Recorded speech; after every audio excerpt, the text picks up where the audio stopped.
ಅದು ಹೆಂಗೆ ಮತ ಚೋರಿ ಅಂದ್ರೆ ಹೆಂಗಾಸ ಆಗ್ಬಿಡ್ತಿದೆ ಮತ ಚೋರಿ. ಇದನ್ನ ಬಾಕ್ಸ್ ತಂದವರು ಅವರೇ.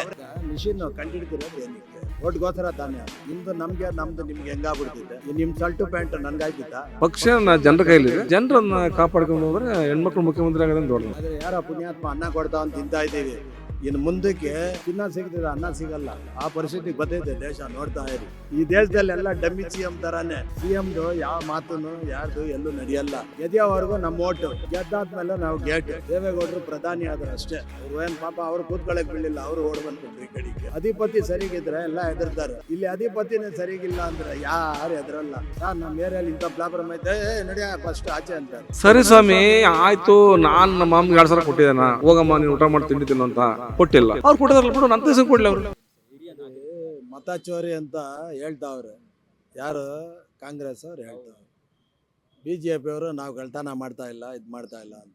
ಒಂದು, ಈ ದೇಶದಲ್ಲಿ ಐಡೆಂಟಿ ಕಾರ್ಡ್ ಐತಲ್ವಾ, ವೋಟ್ ಕಾರ್ಡ್ ಐತಲ್ವಾ, ಆಮೇಲೆ ಆಧಾರ್ ಕಾರ್ಡು ತಗೊಂಡೋದ್ರನ್ನೇ ಅಲ್ಲಿ ನಿಮ್ಮ ವೋಟ್ ಹಾಕೋಕ್ಕೆ ಅಕ್ಕಿರೋದು. ಅದು ಹೆಂಗೆ ಮತ ಚೋರಿ ಅಂದರೆ ಹೆಂಗಾಸ ಆಗ್ಬಿಡ್ತಿದೆ ಮತ ಚೋರಿ. ಇದನ್ನ ಬಾಕ್ಸ್ ತಂದವರು ಅವರೇ. ಇವಾಗ ತಿರ್ಗಾ VVM ತಂದವರು ಇವರೇ. ಇದೇ ಸರ್ಕಾರ ತಾನೇ, ಅವತ್ತು ಇದೇ ಸರ್ಕಾರನೇ, ಕಾಂಗ್ರೆಸ್ ಸರ್ಕಾರನೇ ಮಾಡ್ಕೊಂಡು ಬಂದಿದ್ದಿದ್ರನ್ನ. ಇವತ್ತು ಬ್ಯಾನೆಟ್ ಪೇಪರು ಅಂತವ್ರೆ. ಬ್ಯಾನೆಟ್ ಪೇಪರಲ್ಲಿ ತಗೊಂಡ್ರು ಇದ್ದಿದ್ದು ಮೋಸ ಐತೆ, ಗೊತ್ತಾಯ್ತರ? ಯಾಕಂದರೆ ನಮ್ಮ ಅನುಭವ, ನಾವು 8-10 ಎಲೆಕ್ಷನ್ ನೋಡಿರೋರು. ಅದರಿಂದ ತೊಂದರೆ ಇದರಲ್ಲೂ ಐತೆ. ಆ VVM ಅಲ್ಲಿ ಮೋಸ ಮಾಡೋಕ್ಕಾಗಲ್ಲ. ಅಲ್ಲಿ ಎಲ್ಲರೂ 3-4 ಪಾರ್ಟಿ ಇದ್ರೆ 4 ಜನನೂ ಅಲ್ಲಿರ್ತಾರೆ. ಯಾರು? ಹುಡುಗರು, ಆಯಾ ಪಾರ್ಟಿಯವರು, ಪೋಲಿಂಗ್ ಏಜೆಂಟ್ಗಳು ಇರ್ತಾರೆ. ಹೆಂಗೆ ಚೋರಿ ಆಗ್ಬಿಡ್ತೈತೆ? ಅಲ್ಲಿ ಚೋರಿ ಆಗೋಕ್ಕೆ ಅವ್ರನ್ನೆಲ್ಲ ಆಚೆ ತಳ್ಳಿಬಿಟ್ಟು ಇವರೊಬ್ಬರೇ ಈ ಓಟ್ ಹಾಕೋರು ಯಾರನ್ನ ಪಾರ್ಟಿಗಳು, ರಾಜಕೀಯದವರು ಅವರೇ ಒಂಟಿಯಾಗಿ ಹೋದ್ರೆ ಎಲ್ಲ ಒತ್ತುಬಿಟ್ಟು ಆಗ್ಬಿಡ್ಬೋದಾಯ್ತು. ಆ ಥರ ಆಗಕ್ಕೆ ಚಾನ್ಸ್ ಇಲ್ವಲ್ಲ. ಅಲ್ಲಿ ಪೊಲೀಸ್ ಇತ್ತೈತೆ. ಸರ್, AVM ಮಿಷನ್ ಅಲ್ಲಿ ಹೆಂಗೆ ಅಂದ್ರೆ, ಈಗ ನಿಮ್ ಪಕ್ಷದ ಗುರುತು ನಾನು ಹಾಕೊಂಡು, ನನ್ನ ಪಕ್ಷದ ಗುರುತು ನೀವು ಹಾಕೊಂಡು, ನನ್ಗೆ ಗೊತ್ತಿರೋ ಓಟ್ ನಿಮ್ಗೆ ಹೋಗೋದು, ನಿಮ್ಗೆ ಗೊತ್ತಿರೋ ಓಟ್ ನಮ್ಗೆ ಆಗ್ಬೋದಲ್ಲ ಸರ್? ಆ ಥರನೂ ಆಗಕ್ಕೆ ಚಾನ್ಸೇ ಇಲ್ಲ. ಅವಾಗ ಮಿಷಿನ್ ಏನಕ್ಕೆ ಕಂಡಿಡ್ದಿರೋದು? ಅದು ಇವಾಗ ಮಿಷಿನ್ ಕಂಡಿಡ್ದಿರೋದು ಏನಕ್ಕೆ? ಓಟ್ಗೋಸ್ಕರ ತಾನೇ ಅದು. ನಿಮ್ಮದು ನಮಗೆ, ನಮ್ಮದು ನಿಮ್ಗೆ ಹೆಂಗಾಗ್ಬಿಡ್ತೈತೆ? ಈ ನಿಮ್ಮ ಶರ್ಟು ಪ್ಯಾಂಟ್ ನನ್ಗಾಯ್ತಿತ್ತ? ನಂದು ಬಟ್ಟೆ ಹಾಕಿದ್ರೆ ನನ್ಗಾಯ್ತಿದೆ, ನಂದು ಹಾಕೊಂಡ್ರೆ ನೀನು ಅಳ್ಳಾಡ್ತೀಯ ಫುಲ್ಲು, ಇಲ್ವಾ? ಇವತ್ತು ದೇಶದ ಕತೆ ಹಿಂಗೆ. ಬಡ ಜನರು ಓಟ್ ಹಾಕವ್ರೆ, ಒಂದು ಕಡೆ ಬರೀ ಎಲ್ಲ ಅನ್ಯಾಯ ಅಕ್ರಮ. ಆಚೆಯವರೆಲ್ಲ ಬಂದು ಇಲ್ಲಿ ಸಾಯ್ತಾವ್ರೆ. ಇವತ್ತು ಅದನ್ನು ಕೇಳೋರು ಒಬ್ಬರು ಗತಿ ಇಲ್ಲ, ಗೊತ್ತಾಯ್ತರ? ಮುಂದೆ ನಾವು ಯಾರೇ ಅಧಿಕಾರದಲ್ಲಿರಲಿ ಇಲ್ಲದೆ ಹೋಗಲಿ, ನಾಳೆ ನಮ್ಮ ಮಕ್ಕಳು ಮರಿಗೆಲ್ಲ ತೊಂದರೆ ಆಯ್ತಿದೆ. ಇದನ್ನ ಯಾರೂ ಯೋಚನೆ ಮಾಡ್ತಾ ಇಲ್ಲ. ಬರೀ ಪಾರ್ಟಿ, ಓಟು, ಇದೇ ಕತೆ ನಡೀತಾ ಇದೆ ಇವತ್ತು ಪ್ರಪಂಚದಲ್ಲಿ. ಅದನ್ನು ಯೋಚನೆ ಮಾಡೋಕ್ಕೆ ಹೋಗ್ಬೇಡ. ದೇಶನ ಒಂದು ಸ್ಟ್ರಾಂಗ್ ಮಾಡಬೇಕು. ಯಾವುದೇ ಪಾರ್ಟಿ ಇರಲಿ, ಎಲ್ಲ ಪಾರ್ಟಿಗಳು ಎಲ್ಲ ಅದೇ ನೋಡಿದ್ದೀವಿ ನಾವು. ಇಲ್ಲಿಂದ ಆಲೇ ನಾವು 10 ಪಾರ್ಟಿ ನೋಡಿದ್ದೀವಿ. ಇಲ್ಲಿ ನಮಗೂ 70 ವರ್ಷ ವಯಸ್ಸು. ಇವತ್ತು 10 ಪಾರ್ಟಿ ನೋಡಿದ್ದೀನಿ ನಾನು. ಎಲ್ಲ ಪಾರ್ಟಿ ಬಂದರೆ ಹೇಳೋದು ಅಷ್ಟೇ, ಆಶ್ವಾಸನೆ. ಯಾವ ಕೆಲಸಗಳು ನಡೀತಾ ಇಲ್ಲ. ನೋಡಿದ್ರಲ್ಲ ಇವತ್ತೇನೇನು ತೊಂದರೆ ಐತೆ ಎಲ್ಲ. ಇವತ್ತು ಎಲ್ಲಿಂದಾನೋ ಎಲ್ಲ ಬಂದು ಇಲ್ಲಿ ಸೇರ್ತಾವ್ರೆ. ನೀರಿಗೆ ತೊಂದರೆ ಆಯ್ತೈತೆ. ತಿನ್ನೋ ಅನ್ನ ದುಡಿಯೋನು ಒಬ್ಬನೂ ಇಲ್ಲ, ಗೊತ್ತಾಯ್ತರ? ನೀರು ಉಳಿಸೋರು ಒಬ್ಬರು ಇಲ್ಲ. ನೀರನ್ನ ಖರ್ಚು ಮಾಡೋರು ಅವರೇ ಹೊರತು ಇಲ್ಲಿ ನೀರನ್ನ ಉಳಿಸೋರು ಒಬ್ಬರು ಇಲ್ಲ. ರೈತನ ಮಕ್ಕಳಿಗೆ ರೈತರು ದುಡಿತಾವ್ರೆ ಪಾಪ. ಆದರೆ ಯಾರ ಪುಣ್ಯಾತ್ಮ ಅನ್ನ ಕೊಡ್ತಾವಂತ ತಿಂತಾ ಇದ್ದೀವಿ. ಇನ್ನು ಮುಂದಕ್ಕೆ ಚಿನ್ನ ಸಿಗ್ತದೆ, ಅನ್ನ ಸಿಗಲ್ಲ. ಆ ಪರಿಸ್ಥಿತಿಗೆ ಬರ್ತೈತೆ ದೇಶ. ನೋಡ್ತಾ ಇರಿ. ಸರಿ ಸರ್, ಈಗ ಮುಂದೆ ನೀವೇನಾದ್ರು CM ಆದ್ರೆ ಯಾವ ಯೋಜನೆಗಳು ನಮ್ಮ ಕರ್ನಾಟಕ ರಾಜ್ಯಕ್ಕೆ ಅನುಷ್ಠಾನ ಮಾಡ್ತೀವಿ? ಏನು ಅನುಷ್ಠಾನ ಮಾಡ್ತೀರಾ? ಈ ಥರ ಎಲ್ಲ ನೋಡಿ, ಇವಾಗ CMಗಳು ಬಂದು ಹೋಗಿದ್ದಾರೆ, ಅವ್ರು ಏನೇನೋ ಮಾಡಿದ್ದಾರೆ, ಎಲ್ಲ ಮಾಡಿದ್ದಾರೆ. ಒಳ್ಳೊಳ್ಳೆ ಕೆಲಸ CMಗಳು ಬಂದವರು ನೋಡಿ. SM ಕೃಷ್ಣ, ದೇವರಾಜ್ ಅರಸು, ಆಮೇಲೆ ಧರ್ಮ್ ಸಿಂಗು, ಆಮೇಲೆ ಗುಂಡೂರಾಯರು. ಅವರು ಪಾಪ ಗೌರ್ಮೆಂಟ್ ಕೆಲಸವ್ರಿಗೆಲ್ಲ ದಿವಸ ಸಂಬಳ ಎಲ್ಲ ಒಳ್ಳೆ ಕೆಲಸ ಮಾಡಿಬಿಟ್ಟು ಹೋಗವ್ರು, ಇಲ್ಲ ಅಂತಿಲ್ಲ. ಯಡಿಯೂರಪ್ಪನವರು ಮಾಡಿದ್ರು. ಈ ಯಡಿಯೂರಪ್ಪನವ್ರನ್ನೇ ಏನಾಗೋಯ್ತು, ಕುಟುಂಬ ರಾಜಕೀಯ ಅನ್ಕೊಂಡು ಹೇಳ್ಕೊಂಡು ಇವತ್ತು ನಡೀತಾವ್ರೆ. ನಾವು CM ಆಗಕ್ಕೆ ಎಲ್ಲ ಆಯ್ತಿದ್ದೀನಿ, ವಯಸ್ಸಾಯ್ತು ನಮ್ಗೆ. ಎಲ್ಲಿ ಆದ್ರೆ ಏನ್ ಮಾಡೋದು ಇವಾಗ? ಅದೇ ಸುಮ್ಮನೆ ಕೂತ್ಕೋಬೇಕು. Dummy CM. ಈ ದೇಶದಲ್ಲಿ ಎಲ್ಲ ಡಮ್ಮಿ CM ತರಾನೇ. CMದು ಯಾವ ಮಾತುನು ಯಾರ್ದು ಎಲ್ಲೂ ನಡೆಯಲ್ಲ. ಇವರು ಸುಮ್ಮನೆ ಅಲ್ಲಿಂದ ಒಬ್ಬ ಫೋನ್ ಮಾಡ್ಬೇಕಂತಾನೆ, ಇಲ್ಲಿಂದ ಈ ಸೀಟ್ಗೆ ನಮ್ಮ ಆಯ್ಕೆ ಮಾಡಿ ಅಲ್ಲಿಂದ ಬರಬೇಕು ಅಂತಾರೆ. ಇವ್ರು ಏನೇ ಒಳ್ಳೆ ಕೆಲಸ ಮಾಡಬೇಕು ಅಂತ ಅವರು ರೆಡಿ ಆದರೆ ಜನನೂ ಬಿಟ್ಕೊಡಲ್ಲ, ಅವರು ಬಿಟ್ಕೊಡಲ್ಲ. ಮೇಲೆ ಗೆದ್ದವರೆಗೂ ನಮ್ಮ ಓಟು, ಗೆದ್ದಾದ್ಮೇಲೆ ನಾವು ಗೇಟ್ ಪಾಸ್. ನೋಡಿದಿರಲ್ಲ, ಯಾವ ಪೊಲೀಸವರು ಹತ್ರ ಬಿಡಲ್ಲ, ಅವ್ರನ್ನ ಮಾತಾಡೋಕ್ಕೆ ಬಿಡಲ್ಲ, ಇದು ಮಾಡೋಕ್ಕೆ ಬಿಡಲ್ಲ. ನಮ್ಮ ತೊಂದರೆ ಕೇಳೋರೇ ಇಲ್ಲ. ನಾವೇನಂದರೆ ಏನೋ ವರ್ಷಕ್ಕೆ ಇದು 5 ವರ್ಷಕ್ಕೆ ಒಂದು ಸತಿ ಒಂದು ಓಟ್ ಬರ್ತೈತೆ ಅಂತ ಒಂದು ಓಟ್ ಹಾಕ್ತೀವಿ ಅಷ್ಟೇ. ಆಮೇಲೆ ನಾವು ಗೇಟ್ ಪಾಸ್, ನಮ್ಮನ್ನು ಯಾರೂ ನೋಡಲ್ಲ. ಬರೋಕ್ ಮುಂಚೆನೆ ಪ್ರಶ್ನೆ ಮಾಡ್ಬೇಕಲ್ವಾ? ಯಾವಾಗ ನಾವು ಪ್ರಶ್ನೆ ಮಾಡೋದು ನಿಲ್ಸ್ತೀವಿ, ಅವರು ಆಟ ಆಡಿದ್ದೆ ಸರಿ, ಪ್ರಶ್ನೆ ಮಾಡಕ್ಕೆ ಎಲ್ಲಿ ಬರ್ತಾರೆ ಸ್ವಾಮಿ? ಯಾರು ಬರ್ತಾವ್ರು ಹೇಳಿ? 5 ವರ್ಷಕ್ಕೊಮ್ಮೆ ಮನೆಗೆ ಅದೇ ಬರ್ತಾರೆ, ಯಾರೋ ಒಬ್ರು ಬರ್ತಾರೆ, ಹಿಂಗೆ ಕೇಳ್ತಾರೆ, ಹೊಂಟೋಯ್ತಾರೆ ಅಷ್ಟೇ. ನಮ್ಮ ಬಡವ್ರ ಪಾಪ ಎಷ್ಟೋ ಜನದ್ದು ಇವತ್ತು ಕರ್ನಾಟಕದಲ್ಲಿ ಹುಟ್ಟಿ ಬೆಳೆದಿರೋರಿಗೆ ಜಾಗ ಇಲ್ಲ ಪಾಪ. ಎಷ್ಟೋ ಜನ ಇನ್ನೂ ಆ ಬಾಡಿಗೆ ಬಂಕ್ ಮನೆ ಒಳಗೆ ಅವ್ರ ಪಾಪ ಎಲ್ಲ ಇದರಲ್ಲೂ ಅವರೇ. ಇವತ್ತು ಸಂಬಳ 20,000 ತೊಗೊಂಡ್ರೆ ಏನೂ ಆಗಲ್ಲ, ಗೊತ್ತಾಯ್ತರ? ಈ ಡಿಪೋ ಅಕ್ಕಿಗಳೆಲ್ಲ ಯಾರು ತಂತವ್ರು? ಎಲ್ಲ ಚೆನ್ನಾಗಿರೋರೆ ತಂತ ಇರೋದು. ಬಡವ್ರ ಬಗ್ರಿಗೆ ಸಿಗಲಿ ಪಾಪ, ಅವ್ರಿಗೆ 2,000 ಕೊಡಲಿ, ಅದ್ರ ಬಗ್ಗೆ ಏನು ನಮಗೇನು ಅಬ್ಜೆಕ್ಷನ್ ಇಲ್ಲ. ಅದು ಎಲ್ಲಿ ಸಿಗ್ತಾಯಿತ್ತೆ ಪಾಪ?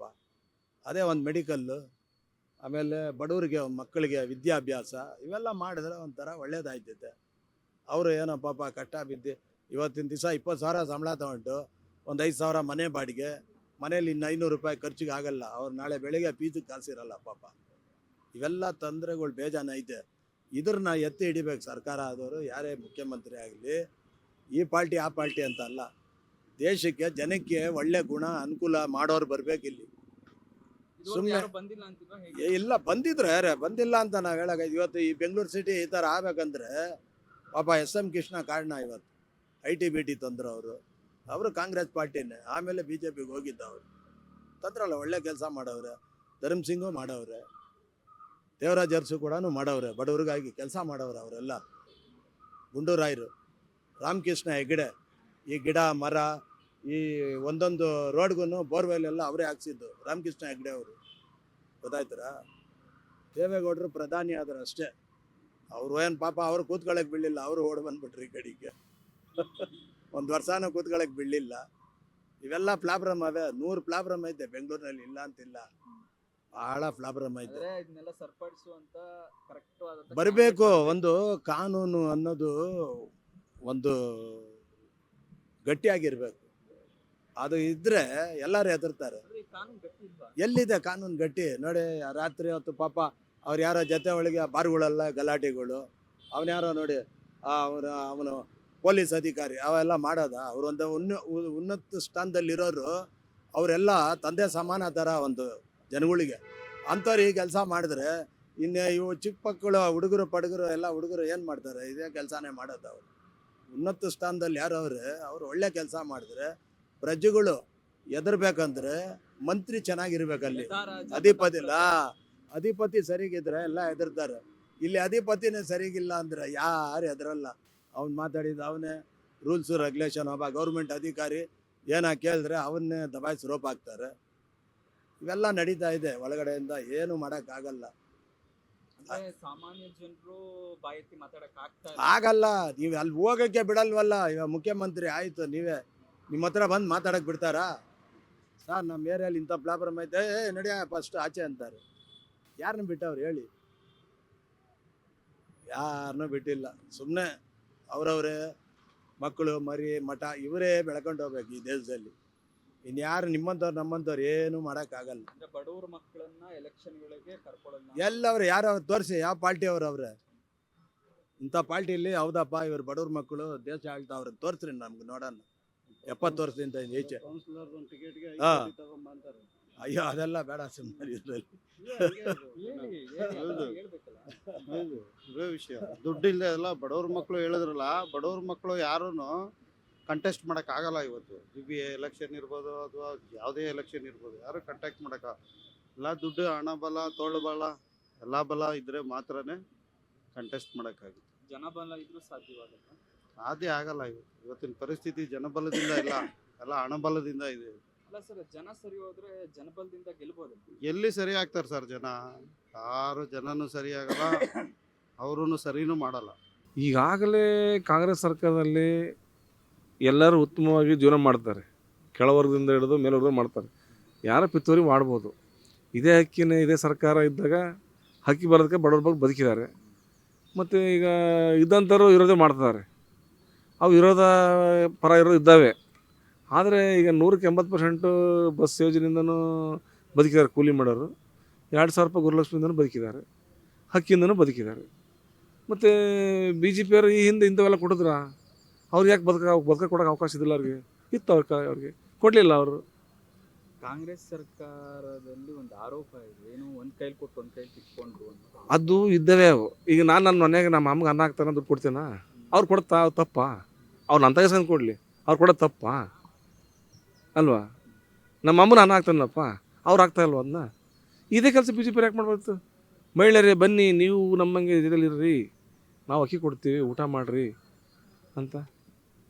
ಸರಿ, ಕಾಂಗ್ರೆಸ್ ಸರ್ಕಾರ ಹೆಣ್ಣು ಮಕ್ಕಳ ಪರವಾಗಿ ಎಲ್ಲ ಯೋಜನೆಗಳು ತಂತು, ತಂದು- ಮಕ್ಕಳ ಪರವಾಗಿ. ಹಾಂ ತಂದಿದೆ. ಯಾಕೆ ಕಾಂಗ್ರೆಸ್ ಸರ್ಕಾರ ಹೆಣ್ಣು ಮಕ್ಕಳಿಗೆ ಹ್ಮ್. ಯಾವ್ದೊಂದು ಒಂದು ಹೆಣ್ಣು ಮಕ್ಕಳಿಗೆ CM ಸ್ಥಾನ ಕೊಡಬಾರ್ದು? ಸಿ ಎಮ್ ಸ್ಥಾನ ಬರುತ್ತೆ, ಅದಕ್ಕೊಂದು ಕಾಲ ಇದೆ, ಟೈಮಿಂಗ್ಸು. ಇವತ್ತು ಏಕಪ್ಪ ಇದೇ ಥರ ಮತ್ತೆ ಮುಂದೆ ಬರ್ತಾ ಹೋದರೆ ಆಗುತ್ತೆ. ಇಂದಿರಾ ಗಾಂಧಿ ಕಾಲ ಬಂದೇ ಬರುತ್ತೆ. ಬಂದೇ ಬರುತ್ತೆ. ಹೆಣ್ಣು ಮಕ್ಕಳಿಗೂ CM ಆಗು ಹಾಂ, ಯೋಗ ಇದೆ. ಕಾಂಗ್ರೆಸ್ ಅಲ್ಲಿ ಮಾತ್ರ? ಹೌದಾ? ಪಕ್ಷದಲ್ಲೂ ಇದೆ. ಅಲ್ಲ, ಅದು ಈಗ ಪಕ್ಷಕ್ಕೆ, ಕಾಂಗ್ರೆಸ್ ಪಕ್ಷಕ್ಕೆ ನೋವು ಮಾಡೋಕ್ಕಾದ್ರೆ ಮತ್ತು ಬಿ ಜೆ ಪಿಯವರು ಅದನ್ನ ತಯಾರು ಮಾಡ್ಬೋದು. ಅವು ನಾನು ನಿನ್ನ ನೋಡಿ ಕಲಿಬೇಕಾ? ಓಹೋ, ನಾವು ಕೂಡ ಹೆಣ್ಮಕ್ಳು ಆದ್ಯತೆ ಕೊಟ್ಟರೆ ಆಗುತ್ತೇವೆ ಅನ್ನೋದು ಅವ್ರಿಗೂ ತಲೆ ಬರುತ್ತೆ. ಈಗಾಗಲೇ ಅವರು ಈಗ ಕಾಂಗ್ರೆಸ್ ಮಂತ್ರಿಯವರು ಮಾಡಿದ್ದಾರೆ, ಹೆಣ್ಮಕ್ಳನ್ನು CM ಮಾಡಿದ್ದಾರೆ, ಪ್ರಧಾನಿನಾಗಿದ್ದಾರೆ, ಎಲ್ಲ ಆಗಿದ್ದಾರೆ. ಇನ್ನು ಮುಂದೆ ಆಗ್ತಾರೆ ಅವರು ಅಲ್ವಾ? ಪಕ್ಷ ಜನರ ಕೈಲಿದೆ, ಜನರನ್ನು ಕಾಪಾಡ್ಕೊಂಡು ಹೋದರೆ ಹೆಣ್ಮಕ್ಳು ಮುಖ್ಯಮಂತ್ರಿ ಆಗೋದೇನು ದೊಡ್ಡದಲ್ಲ. ಮುಂದಿನ ವರ್ಷ ಯಾವ ಸರ್ಕಾರ ಬರ್ಬೋದು ನಿಮ್ಮ ಪ್ರಕಾರ? ನಮ್ಮ ಪ್ರಕಾರ ನಾವು ಕಾಂಗ್ರೆಸ್ ಪಾರ್ಟಿಯರೇ ಅಪ್ಪ. ಕಾಂಗ್ರೆಸ್ ಹೌದು, ನಾವು ಕಾಂಗ್ರೆಸ್, ಯಾವತ್ತು ಕಾಂಗ್ರೆಸ್ಸಿಂದನೇ ಬರೋರು ನಾವು. ಅಲ್ಲ, ಕಾಂಗ್ರೆಸ್ನವರು ಒಂದ್ ಕೈಲಿ ಕಿತ್ಕೊಂಡು ಒಂದ್ ಕೈಲಿ ಕೊಡ್ತಾ ಸರಿ ಇದ್ದಾರೆ. ಸ್ವಾಮಿ, ನನ್ನ ಕಿತ್ಕೊಂಡು ನಮ್ಮ ಅಮ್ಮ ಕೊಡಲಿ. ಈಗ ಹೆಣ್ಮಕ್ಳಿಗೆ 2,000 ರೂಪಾಯಿ ಕೊಟ್ರು, ಹೌದು. ಮತ್ತೆ ಬೆಲೆ ಏರಿಕೆನೂ ಜಾಸ್ತಿ ಮಾಡಿದ್ರು. ಒಂದ್ ಕೈಲಿ ಕೊಟ್ರು ಒಂದ್ ಕೈಲಿ ಸರಿ ಸ್ವಾಮಿ, ಆಯಿತು. ನಾನು ನಮ್ಮ ಅಮ್ಮಗೆ 2,000 ಕೊಟ್ಟಿದ್ದೇನಾ? ಹೋಗಮ್ಮ ನೀನು ಊಟ ಮಾಡಿ ತಿಂಡಿ ತಿನ್ನು ಅಂತ ಕೊಟ್ಟಿಲ್ಲ. ಹೌದು. ಅವ್ರು ಕೊಟ್ಟಿದಾರಲ್ಲ ಬಿಡು, ನನ್ನ ತಗಸ್ಕೊಂಡು ಕೊಡಲಿ ಅವರು. ಒಂದು. ಎರಡನೇ ಪ್ರಶ್ನೆ, ನಮ್ಮ ಅಮ್ಮ ಬಸ್ಸಿರೋ ಕೊಟ್ಟರೆ ಕಳಿಸಿದ್ದು ನಾನು. ಅಮ್ಮಪ್ಪಿಗೆ ಎಲ್ಲ ದೇಶ ನೋಡ್ತಲ್ಲ, ಅಮ್ಮನೂ ಸಾಯ್ತೈತೆ, ನಾವು ಸಾಯ್ತೇವೆ. ಈ ಹಿಂದಿನ ಸರ್ಕಾರ ಇದನ್ನ ಯಾಕೆ ಮಾಡಬಾರ್ದಾಗಿತ್ತು? ಮಾಡಿದರೆ ಪಿತ್ತೂರಿ ಮಾಡೋದು ಎಷ್ಟು ಜೋರ ಮಾಡ್ತಾರೆ. ಇದು ತಪ್ಪಲ್ವ? ಅದೇ, ನೀವು ಯಾವ್ದೇ ಕಾರಣಕ್ಕೂ ಕಾಂಗ್ರೆಸ್ ಸರ್ಕಾರ ಬಿಟ್ಕೊಡಲ್ಲಲ್ವಾ? ಆದಷ್ಟು ಈಗ ಈ ಹಿಂದೆ ಬಿ ಜೆ ಪಿ ಇದ್ರು, ಅವ್ರು ಇದನ್ನು ಮಾಡಿದಾರಾ? ಮಾಡ್ಬೋದಿತ್ತಲ್ಲ ಅವರೇ, ಯಾಕೆ ಮಾಡಲಿಲ್ಲ ಅವರು? ಮಾಡ್ಬೋದಿತ್ತು. ಬೊಮ್ಮಾಯಿಯವ್ರು ಮಾಡೋದಿತ್ತು, ಯಡಿಯೂರಪ್ಪವ್ರು ಮಾಡ್ಬೋದಿತ್ತು, ಎಲ್ಲರೂ ಮಾಡ್ಬೋದಿತ್ತು. ಮೋದಿಯವ್ರ ಹತ್ರ 2 ಸರ್ಕಾರ 2 ಬಾರಿ ಅವರು ಪ್ರಧಾನಿ ಆಗಿದ್ದಾರೆ, 4 ಬಾರಿನ ಆಗಿದ್ದಾರೆ. ಅವ್ರ ಹತ್ರ ಹೋಯ್ತಲ್ಲ ಯೋಜನೆಗಳೆಲ್ಲವೂ. ಕಾಂಗ್ರೆಸ್ನವರಿಗೆ ಒಂದು ದೀಪನ ಕಡ್ಡಿವಷ್ಟು ಅಧಿಕಾರದ ಚಿಕ್ಕಣೆ ಸಿಗದಂಗೆ ಮಾಡ್ಬೋಯ್ತಲ್ಲ. ಮೇಲೂ ಕೆಳಗೆ ಅವರೇ ಇದ್ರಲ್ಲ, ಅವತ್ತು ಯಾಕೆ ಮಾಡಲಿಲ್ಲ ಅವರು? ಮತ್ತು ಕಾಂಗ್ರೆಸ್ನವ್ರು ಇವತ್ತು ಇದನ್ನು ಮಾಡೋದು ಅವ್ರಿಗೆ ತಪ್ಪ? ನಾವು ಒಪ್ಪಲ್ಲ. ಅದಕ್ಕೆ ಕಾಂಗ್ರೆಸ್ ಬಂದೇ ಬರುತ್ತೆ ಅಂತ ನಂಬಿಕೆ ಇದೆ. ಅದ್ರ ಬಗ್ಗೆ ಅವರು ಇರೋದ ಇದ್ದಾವೆ. ಅದು ಮಹಿಳೆಯರು ಏನಾದ್ರು ಅನ್ನ ತಿಂದ್ರೆ ಏನಾದರೆ ನೀನು ಓಟ್ ಹಾಕ್ಬೇಕು, ನಿಮ್ಮ ತಂಗಿನೂ ಹಾಕ್ಬೇಕು, ನಿಮ್ಮ ಅಜ್ಜಿನೂ ಹಾಕ್ಬೇಕು ಓಟ್. ನೀವು ಸಣ್ಣ ಆಗ್ಬೇಕಲ್ವಾ? ಅದು ಒಂದು ಉತ್ತಮ ಆಹಾರದಿಂದ ಸಣ್ಣ ಆಗ್ಬೇಕಲ್ವಾ? ಪ್ರತಿದಿನ ನಮ್ಮ ಜೀನಿ ಸ್ಲಿಮ್ನ ಯೂಸ್ ಮಾಡಿ ಯಾವುದೇ ಸೈಡ್ ಎಫೆಕ್ಟ್ ಇಲ್ದಂಗೆ ನೀವು ಸಣ್ಣ ಆಗ್ತೀರಾ.